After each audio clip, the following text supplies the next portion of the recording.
You know that feeling when your alarm goes off on a Monday morning, and instead of dread, you feel absolutely nothing? Not because you've made peace with your job, but because you've already decided, today is the last day they will ever disrespect me. Maybe you've been there. Maybe you're the person who smiled through the meeting where your boss took credit for your entire project, again. Maybe you've watched someone with half your talent get promoted over you because they played golf with the right people. Maybe you've sent emails that got ignored, eaten lunch alone at your desk, been called too sensitive when you raised a legitimate concern, and then watched that same concern blow up into a company-wide crisis 3 months later, exactly like you said it would. Or maybe, and I know some of you are nodding right now, maybe you've been given a performance improvement plan by a manager who couldn't perform his way out of a wet paper bag. We've all been there. Every single one of us. There is something deeply, universally human about the workplace revenge fantasy. Not the violent kind, no.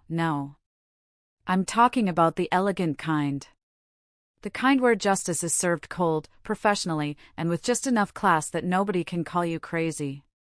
The kind where you walk out that door and they stand there with their mouths hanging open, finally understanding what they had, and what they just lost. Today, I'm going to tell you about Serena Caldwell. That's me.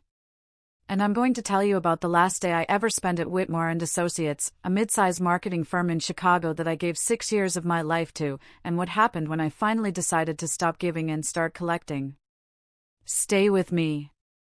Because this story has 3 acts, it has a villain you're going to recognize immediately, it has a twist you will not see coming, and it ends, I promise you, with the most satisfying exit in the history of professional self-respect. Let me paint you a picture of Whitmore and Associates circa 6 years ago, when I first walked through those glass doors with a portfolio under my arm and stars in my eyes. The office was beautiful, I'll give them that. 32nd floor, floor-to-ceiling windows overlooking Lake Michigan. You could see the sailboats from the conference room. The kind of place that looked like success and smelled like fresh coffee and ambition. The kind of place that makes you think, this is it. This is where I become who I'm supposed to be. I was hired as a mid-level content strategist.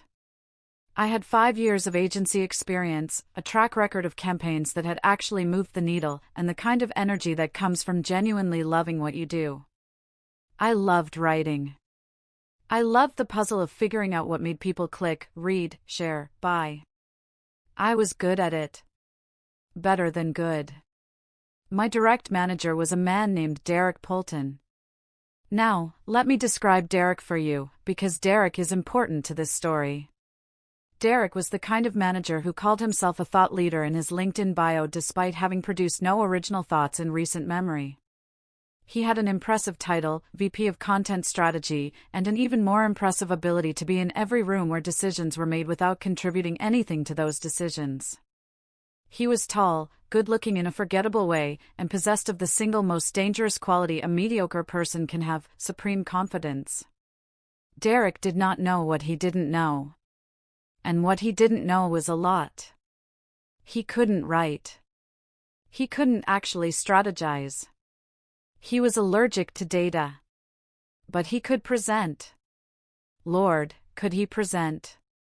He had this way of standing at the front of a conference room, nodding slowly at things other people said, and then repeating them back in a slightly different order as if he'd just had a revelation. And somehow, executives ate it up every single time. I learned this about Derek in my very first month. I presented a content framework I'd spent 3 weeks developing. It was good work, thorough, researched, with clear KPIs and a 12-month roadmap that I'd stayed late 4 nights in a row to stress test. I remember being nervous that morning, the kind of nervous that comes from actually caring. I printed 12 copies because I still believed in printed copies back then. I brought a highlighter. I had talking points written on an index card in my jacket pocket. Derek sat in the back of the room, his chair slightly apart from everyone else's, a posture I'd come to recognize as his version of looking busy while doing nothing. He glanced at my slides twice. He made no notes. He asked no questions.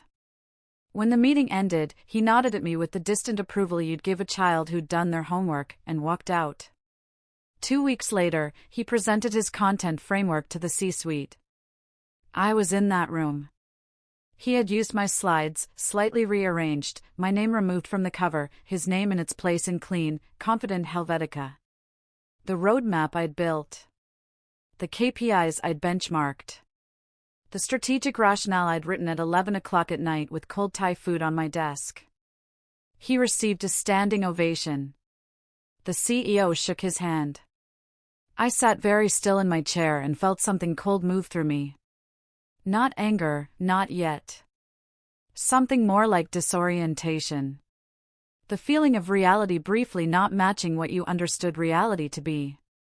I went back to my desk and stared at my screen for 20 minutes. Then I did what many of you watching this have done. I told myself it was a misunderstanding. I told myself he probably forgot to credit me. I told myself that if I kept doing good work, it would speak for itself. I told myself a lot of comfortable lies, because the uncomfortable truth, that I was working for someone who saw my talent as a resource to be mined, not a person to be developed, was just too depressing to accept on a Tuesday afternoon with 12 printed copies of someone else's presentation still sitting on the conference room table. So I stayed. And for the next 5 years, I stayed. Here's the short version of why: because I don't want to dwell. We stay because leaving is a leap and staying is familiar. We've invested so much that walking away feels like admitting defeat. And there's always a next project, a next review cycle, a next reason to believe things are about to shift. That hope, that specific, stubborn, irrational hope, is the thing that keeps talented people in bad situations far longer than they should be. I'm not judging anyone for it. I lived it. But here's what I didn't understand at the time: Derek was counting on exactly that hope. He was feeding it, carefully, like you'd feed just enough to keep something from running away. In year 2, Derek got promoted to Senior VP. The promotion came partly on the strength of a brand audit I'd produced, a 40-page document that had taken me 6 weeks and had been presented to the board under his name with zero attribution. When the promotion was announced, he sent the team a group email that said, "None of this would be possible without the incredible work you all do every day." He used 3 exclamation points. I counted. In year 3, he hired his college friend Marcus to fill a role that 3 of us on the team had quietly been competing for. Marcus was personable and energetic, and he had almost no relevant experience. He spent most of his first month in my doorway asking me to explain concepts to him that I'd been applying for years.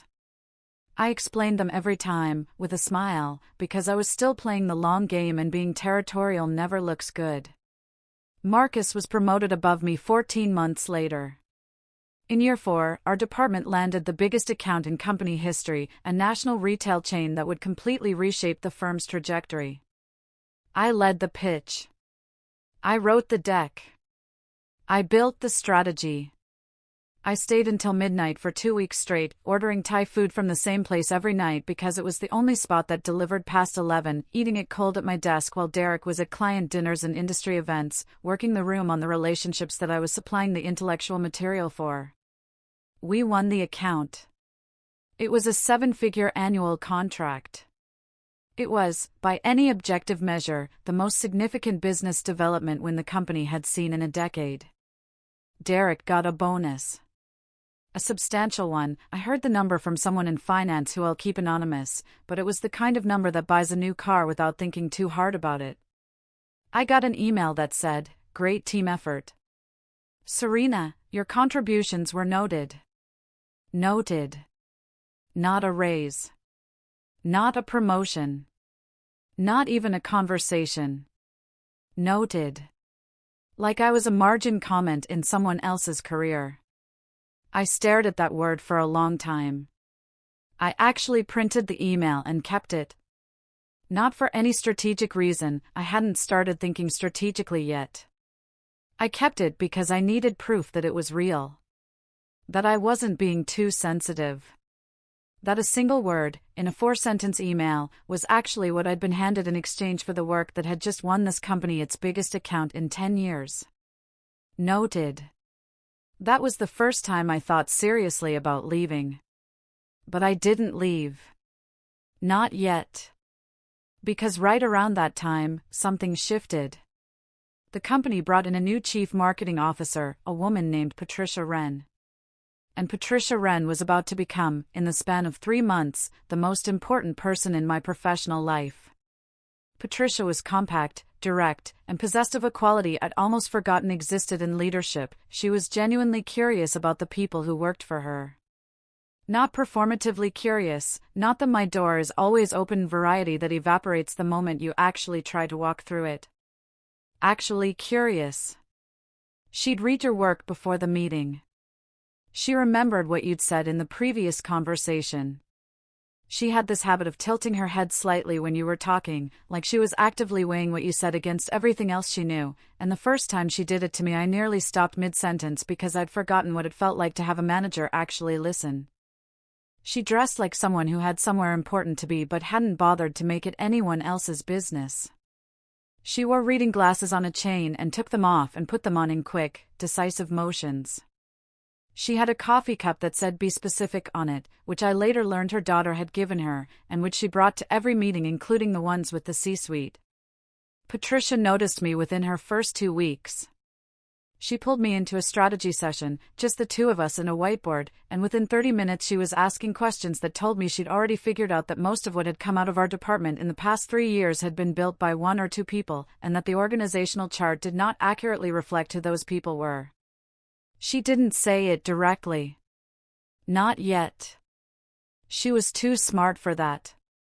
But she asked the right questions, and I answered them honestly, and by the end of that first meeting something had passed between us that felt, dangerously, beautifully, like being seen. 3 weeks later she called me into her office and said, without preamble, "You are one of the most underutilized people in this building, and I intend to do something about that." She told me she was going to push for a promotion to Senior Director of Content. I'd report directly to her. I'd have a real title, a real raise, and real authority over the work I'd already been doing in everything but name. I floated through the next 2 months. I worked harder than ever, which I didn't think was possible. I started mentally redesigning how the team operated. I started drafting the kind of process documents you write when you actually believe you're going to implement them. I let myself picture what it would look like to walk into a meeting and introduce myself as senior director, my work, my name, my seat at a table that was actually, finally, mine. I let myself want it. That was my mistake. Not the wanting, the letting myself become visible in the wanting. Because Derek was watching. He'd always been watching. Patricia Wren was let go on a Thursday morning in November. Budget cuts, they said. Restructuring. The new CFO had come in with a mandate to reduce executive headcount, and Patricia, brought in just 9 months earlier, was on the list. Effective immediately. Please leave your badge at reception. They announced it in an all-hands at 9 a.m. The room was one of those glass-walled conference spaces where everyone outside could see in, and I remember watching people's faces through the glass as the news landed, the small recalibrations happening in real time as everyone processed what this meant for their specific situation. I sat very still. I was good at sitting very still by then. Derek was 3 rows ahead of me. And when the announcement ended and people started murmuring to each other, he turned to the colleague beside him and said something low, and smiled. Not a big smile. Not a visible one, really, unless you were looking for it. But I was looking. It was the smile of a man who'd been waiting. That was the moment I stopped lying to myself. Not just about Derek, about all of it. About the framework. About Marcus. About the retail account and the bonus and the word noted in a 4-sentence email. About Jerome, the creative director who'd championed me in year 1 before being restructured into a different division where I never saw him again. About Diane, the accounts lead who'd fought for my raise in year 2 and had mysteriously found herself under an HR investigation, anonymous complaint, details never shared, shortly after. I'd filed those things away as coincidences because coincidences are comfortable. They were not coincidences. Derek hadn't been negligent. He'd been deliberate. He had spent 6 years cultivating a very specific ecosystem in which he was indispensable and I was invisible, and anyone who threatened that arrangement found themselves quietly managed out. He was not a bad manager because he was lazy. He was a bad manager because being a good one would have cost him his leverage. I sat in that all-hands meeting and understood this completely, for the first time, with a clarity that felt almost physical, like something that had been slightly out of focus for years had finally, sharply, snapped in. I took out my phone under the table. I opened the Notes app. And I wrote one sentence to myself. You are not leaving here without collecting what you're owed. Now here's where I have to be careful, because I don't want you to think what happened next was impulsive. It wasn't. Impulsive is the version where you flip over your keyboard, say something you'll regret, and storm out. Impulsive is satisfying for about 45 seconds and then it follows you to every job interview for the next 2 years when they ask why you left your last position. What I did was deliberate. It took 3 months. And every step of it was completely, professionally, undeniably legitimate. Step 1, I documented everything. I went back through 6 years of emails, Slack messages, shared drive folders, and file metadata. I didn't print anything, I didn't need to. I built a private document, on my personal machine, that mapped every project Derek had presented as his own, with citations, the original draft files with timestamps showing my authorship, the email threads showing him forwarding my work upward with his name on it, the meeting invites showing who presented what to whom and when. I did this with the same precision I'd applied to every piece of work I'd ever done for him. Which meant it was meticulous. The picture that emerged was significant. The retail account alone, the strategy I'd built that won them a 7-figure contract, had generated enough revenue that the attribution question had real financial weight. Not theoretical weight. Real, quantifiable, the legal team is going to want to talk about this weight. I spent 2 weeks on that document. I organized it like a business case, because that's what it was. Not a complaint. Not a rant. An asset audit. A clear, factual accounting of intellectual property, what was produced, when, by whom, and under whose name it had been presented. Step 2, I quietly built my exit. While continuing to perform at exactly the same level, I was not going to give Derek a single piece of ammunition. I reached out to my network. Discreetly. I had kept my portfolio updated off company systems every year, out of habit, the way some people keep a go bag by the door. That habit was about to pay off. I reached out to Patricia Wren, who had landed at a consultancy downtown and was very much still in the industry. I explained where things stood. She was, to put it mildly, not surprised. She was furious on my behalf, and she wanted to help. She agreed to be a reference immediately. A recruiter named Josephine had reached out to me twice over the years, once in year 3, once in year 5, and I had ignored both messages because I kept believing things were about to get better. I called her back. She remembered me. She said, and I'm paraphrasing slightly, I was wondering when you'd call. Within 6 weeks I had 3 interviews. Within 8 weeks I had 2 offers. The one I accepted was a senior director role, the title Patricia had been pushing for on my behalf, at a firm with a demonstrably healthier culture, a meaningfully higher salary, and a hiring manager who said to me in our final conversation, "Here, people own their work." I drove home from that meeting and sat in my car in the parking garage for a few minutes before going inside. Not crying, exactly. Just breathing in the particular way you breathe when something you stopped believing in turns out to be real after all. Step 3, the report. 3 weeks before I planned to resign, I finalized the asset audit document and submitted it, not to HR, not to Derek, not through any channel Derek had influence over, directly to the CEO and CFO, with a brief professional cover note. I explained that I was transitioning out of the company, that I believed leadership deserved an accurate record of what their content division had produced and who had produced it, and that I was making this available to them as a matter of professional integrity. 1-page cover note. Clean, factual, no emotional language. I sent it on a Monday morning at 8:47 a.m., before I got to the office. From my personal email. with a read receipt. My resignation letter went in on Wednesday. I want to tell you what happened in between, because this is where it gets interesting. On Tuesday morning, a calendar invite appeared on my screen from the CFO's executive assistant. Meeting request. That afternoon. No subject line.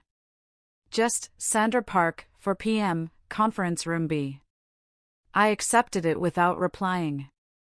I spent the rest of the day working. I answered emails. I reviewed a draft. I ate lunch at my desk, a salad from the place on the corner, the same thing I'd eaten approximately 300 times in 6 years, the one with the lemon dressing that came in a little sealed cup on the side. I remember that detail because I remember thinking, very clearly, this might be the last time I eat this salad in this building. And feeling, for the first time in a long time, something uncomplicated.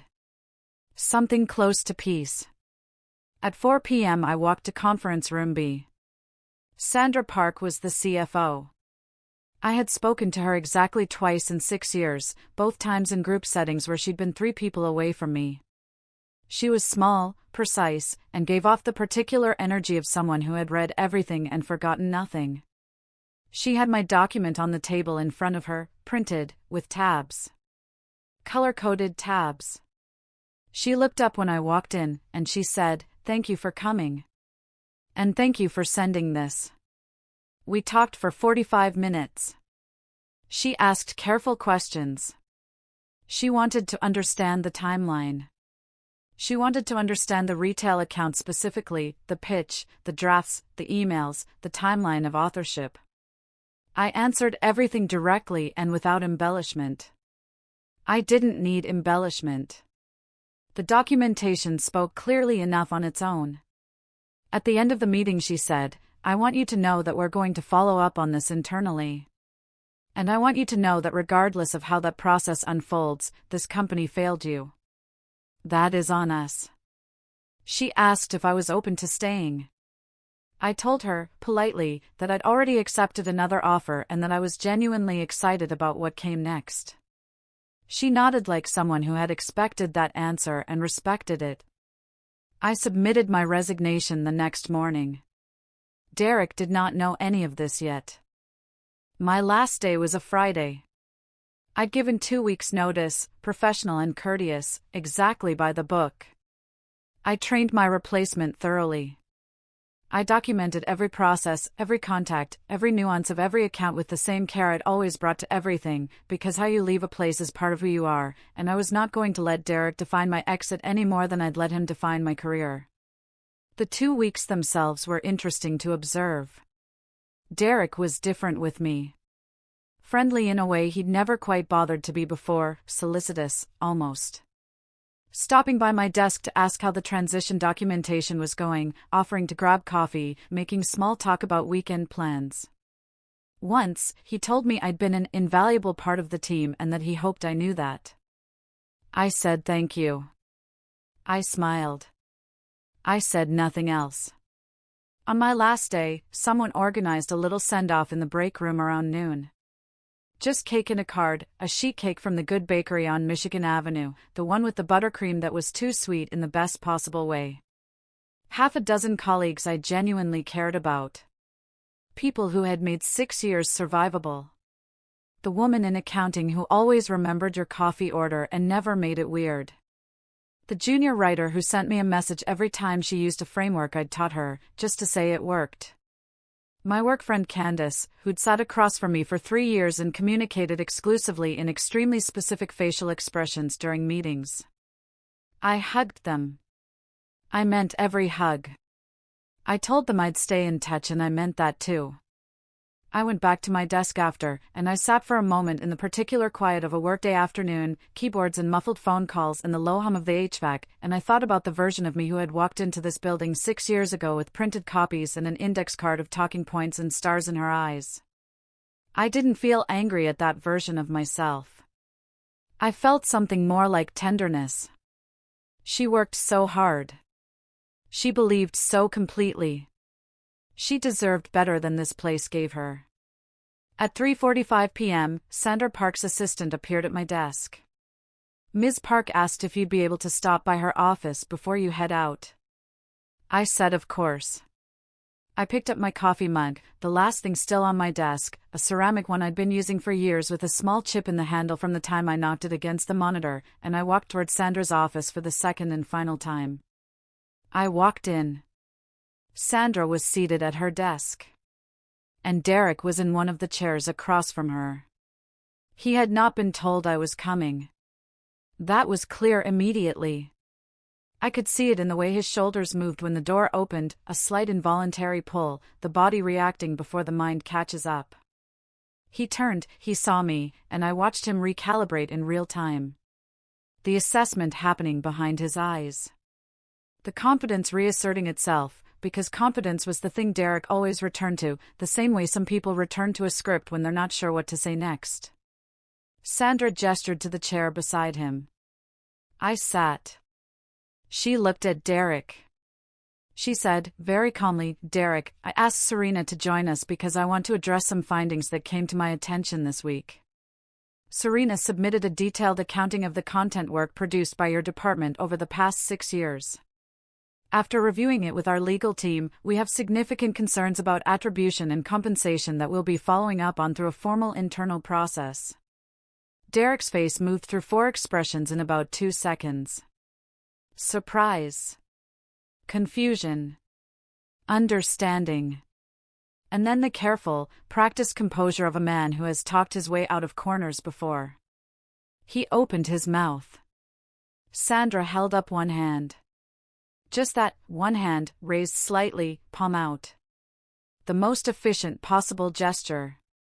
I'm not asking for a response right now, Derek. This is the beginning of a process, not the end of one.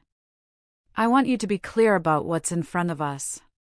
She paused, and in that pause I became aware of the particular sound the room made, the ventilation, a phone ringing somewhere outside, the distant sound of the elevator. Then she turned to me. Serena. I owe you an apology on behalf of this company. What you documented is not the standard we hold ourselves to, and it is not the standard you deserved.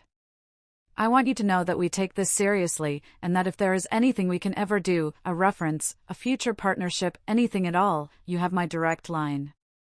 She held out a card. I took it. Her personal cell was handwritten on the back in blue ink, slightly slanted, the handwriting of someone who wrote quickly because they had a lot to write. I looked at Derek. His jaw was set. He was staring at the surface of Sandra's desk with the fixed concentration of a man using every available resource to keep his expression neutral. Not quite managing it. 6 years. 6 years of staying late, of midnight Thai food, of watching my name get removed from cover pages, of index cards in jacket pockets and 30 printed copies and the word noted in a 4-sentence email. I let myself look at him for exactly 1 moment. Then I thanked Sandra, stood up, shook her hand, and walked out. I went back to my desk one last time. I picked up the photo of my mom, a small framed one I'd kept in the same spot for 6 years, tucked beside my monitor where I could see it without looking directly at it. She passed when I was in grad school. She had the saying she used when I called her worried about things, about whether I was good enough, whether I was working hard enough, whether the right people would eventually see what I was capable of. She'd say, "Baby, you are not someone who gets overlooked. You are someone who hasn't been found yet." I put the photo in my bag. I picked up the chipped coffee mug. I walked to the elevator and pressed the button and waited. 32nd floor. I'd pressed this button maybe 1,000 times. The doors opened. I stepped in. I turned around, out of habit, the way you always turn around in an elevator, and I looked out one last time at the floor. The open-plan desks. The glass conference rooms. The window wall at the far end with Lake Michigan beyond it, gold now in the late afternoon light, the sailboats gone for the season, the water flat and wide and indifferent. The doors closed. I left. I want to tell you what happened after, because you deserve to know. The internal review at Whitmore and Associates took about 4 months. I was contacted twice by their legal team with follow-up questions, which I answered honestly and professionally each time. 6 months after I left, I received a settlement offer. Not a lawsuit, not a war, just a quiet, professional acknowledgement from their legal team that the situation warranted resolution. I accepted. Derek is still at Whitmore and Associates. I'm going to be honest with you about that, because I don't want to hand you a fairy tale. He was not fired. He was moved laterally, stripped of direct reports, given a narrower scope of responsibility, a smaller orbit. He's still there, title largely intact, eating lunch in that beautiful break room. The world is not perfectly just. But here is what I need you to hear, because it is the part that matters most. I am at a company where my name is on my work. Where my ideas are credited before a pitch goes out, not attributed to someone else after it wins. I've been promoted twice in 2 years. I have a team of 7 people.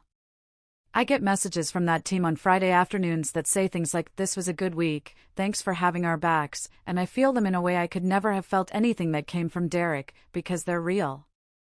They cost something. They mean something. That is not nothing.